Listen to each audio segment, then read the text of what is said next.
Hi friends, welcome to reel connect YouTube channel. ప్రస్తుతం talk of the town ఏంటంటే ఒక పెద్ద యాక్టర్ని ఒక పెద్ద డైరెక్టర్ ఒక సినిమాలోంచి తీసేశాడు. షాకింగ్ న్యూస్ అన్నమాట. యాక్చువల్గా ఇప్పుడు సోషల్ మీడియాలో వస్తున్నటువంటి న్యూస్ ఏంటి అంటే సందీప్ రెడ్డి వంగ జస్ట్ ఒక 2-3 సినిమాలతోటి డైరెక్టర్ రేంజ్ ఎక్కడికో వెళ్ళిపోయింది అనమాట. సందీప్ రెడ్డి వంగ అనగానే గుర్తుకొచ్చేది అర్జున్ రెడ్డి. తర్వాత రీసెంట్ గా ఒక్క దెబ్బతో యానిమల్ తోటి అసలు టాప్ డైరెక్టర్స్ లోకి వెళ్ళిపోయాడు అనమాట. కానీ ఎక్కడ తగ్గడు, ఎవరికి భయపడడు, ఏదనుకుంటే అది మాట్లాడతాడు, ఓపెన్ గా ఉంటాడు. The perfect director. సినిమా తీసినా కూడా ఒక రేంజ్ లో తీస్తాడు. కాకపోతే మాత్రం యానిమల్ కి కొంత వైలెన్స్ ఎక్కువ ఉంది, అది ఇది అని చెప్పి అన్నారు. ఏదన్నా సరే 1000 కోట్లు పైనే అది కలెక్ట్ చేసిందని చెప్పి సోషల్ మీడియాలో న్యూస్ ఉంది. బట్ యానిమల్ తర్వాత నెక్స్ట్ వచ్చేటువంటి సినిమా మన ప్రభాస్ గారిది. రీసెంట్ గా కొంత రాజాసాబ్ తోటి ప్రభాస్ గారు మన కొద్దిగా సినిమా డిసప్పాయింట్ చేసింది అని అంటారు. ప్రభాస్ మాత్రం ఆయన యాక్టింగ్, ఆయన రేంజ్ అదిరిపోయిందని చెప్పారు సినిమాలో. బట్ కొంత సినిమా డిసప్పాయింట్ చేసినా ఇప్పుడు ఏంటంటే నెక్స్ట్ స్పిరిట్ ఎప్పుడెప్పుడు వస్తుందా అని ఎదురు చూస్తున్నారు అనమాట. దీనికి రిలీజ్ డేట్ కూడా ఇచ్చారు డైరెక్టర్. మార్చిలో 2027 లో ఈ సినిమా రిలీజ్ అవుతుందని చెప్పి. అయితే ఇప్పుడు లేటెస్ట్ గా ఉన్నటువంటి అప్డేట్ ఏంటి అంటే ఈ సినిమాలోంచి ప్రకాష్ రాజ్ని తీసేశారు అని చెప్పి సోషల్ మీడియా కోడి కూస్తుంది అనమాట. సో ఆ కోడి కూడా చాలా పెద్దగా కూస్తుంది. ఏంటి అంటే ఇంతకు ముందు దీపికా పడుకోనిని టక్కన తీసి పడేశారు ఆ సినిమాలోంచి. ఏంటి అంత పెద్ద బాలీవుడ్ స్టారు. జనరల్ గా ఏంటంటే ఒకప్పుడు డైరెక్టర్స్ ఎలా ఉండేదంటే సగం షూటింగ్ అయిపోయిన తర్వాత హీరోయిన్ నేను రాను పో అన్నా, లేకపోతే ఎందుకంటే ఆల్రెడీ అంత షూటింగ్ అయిపోయింది, ప్రొడ్యూసర్ అంత ఖర్చు పెట్టిన తర్వాత భయపడేవాళ్ళు.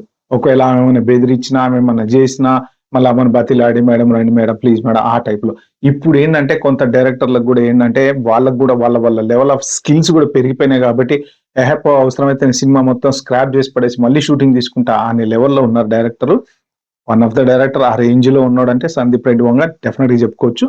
సో అలాగా దీపికా పడుకోనిని మంచి సినిమాల నుంచి తీసి పడేశారు. అది కూడా ఒక పెద్ద న్యూస్ అయినప్పుడు సరే నువ్వెంత అన్నాడు పక్కన పెట్టేశాడు. ఆ తర్వాత ఇప్పుడు ఏంటంటే ప్రకాష్ రాజ్ గారిని తీసేశారు అని చెప్పేసి ఒక న్యూస్. అయితే ఏంటంటే వీళ్ళిద్దరికి పడలేదు కాబట్టి ఆయన తీసేశారు అని చెప్పి సోషల్ మీడియాలో అంత మామూలుగా న్యూస్ అయితే పబ్లిసిటీ అవుతుంది. 2 రోజులు 3 రోజులు షూటింగ్ అయింది. ఆ షూటింగ్ అయిన డిస్కషన్ టైంలో ఆయనకు పడలేదు అని చెప్పి దానికి ప్రకాష్ రాజ్ గారు ఎక్స్ పోస్ట్ లో మెసేజ్ పెట్టి ఆయన ఏం చెప్పారంటే అసలు షూటింగే స్టార్ట్ కాలేదురా నాయన, మీరు ఎందుకు కొట్టుకుంటారో కొంచెం ఎదగండి అని చెప్పి చక్కగా మెసేజ్ పెట్టారు. మీరు అనవసరంగా చిన్నదాన్ని పెద్దది చేయొద్దు, అసలు షూటింగ్ స్టార్ట్ కాలేదు.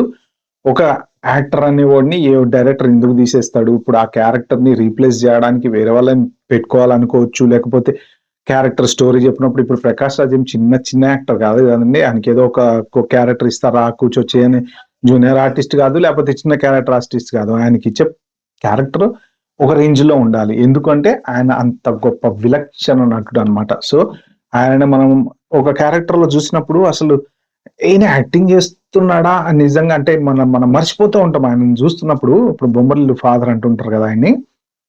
నిజంగా ఫాదర్ అంటే అసలు ఆ యాక్టింగ్ హ్యాట్స్ ఆఫ్. నిజం కొన్ని ఫస్ట్ అసలు ప్రకాష్ రాజ్ గారిది మెయిన్ యాక్టింగ్ మన అంతఃపురం సినిమాలో చూసినప్పుడు అసలు ఆ యాక్టింగ్ కి నిజంగా పిచ్చెక్కిపోయింది నిజంగా ఆయన చూస్తుంటే. అలాంటి పవర్ఫుల్ క్యారెక్టర్ అనమాట ప్రకాష్ రాజ్ గారు అంటే. సో ఆయన క్యారెక్టర్ ని రీప్లేస్ చేసేటువంటి క్యారెక్టర్లు ఉన్నాయా అంటే ఉన్నా కానీ ఆయన స్టాంప్ అయిందే. ఇంకా అయ్యా వేరే వాళ్ళని రీప్లేస్ చేస్తే మనకు మళ్ళీ ఆ పవర్ వస్తుందో రాదో తెలియదు కానీ బట్ డైరెక్టర్ అన్నాక ఆయన మైండ్ లో ఆయనకంటూ ఒక థాట్స్ ఉంటాయి. ఎవరిని పెట్టుకోవాలి, ఎవరిని పెట్టుకోకూడదు, ఎవరిని చేయాలి ఏం. బట్ ఏదైనా కానీ ఒక సందీప్ రెడ్డి కొంచెం డిఫరెంట్ క్యాండిడేట్ కాబట్టి డైరెక్షన్ విషయంలో ఆయన అనుకున్న అవుట్పుట్ రావడం కోసం ఆయన ఈ will go to any extent అనమాట. అవసరమైతే ఏ క్యారెక్టర్ అయినా మార్చి పడేస్తాడు, ఇంకో క్యారెక్టర్ అయినా పెట్టేస్తాడు.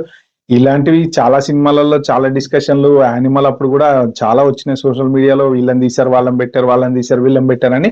బట్ మెయిన్ ప్రభాస్ గారిని తప్ప ఇంకెవరినైనా సరే ఆయన తీయగలడు, పెట్టగలడు. ప్రభాస్ అనే స్పిరిట్ అనేది జనాలలో వెయిటింగ్ అనమాట. ఎప్పుడు వస్తుందా అని చూస్తున్నాను అనమాట. ఎందుకంటే ఒక చిన్న అప్డేట్ పోస్టర్ ఇట్లా రిలీజ్ ఇస్తేనే ఒక రేంజ్ లోకి వెళ్ళిపోతుంది అది. కాబట్టి ఏంటంటే ఫ్యాన్స్ కి, ప్రభాస్ ఫ్యాన్స్ కి ఇది ఒక న్యూస్. మరి ఎందుకంటే ప్రకాష్ రాజ్ గారిని తీసి ఇంకా వేరే వాళ్ళని పెడితే ఎలా ఉంటది అనేది తెలియదు కానీ ఇది స్పిరిట్ కి సంబంధించిన అప్డేట్ భయ.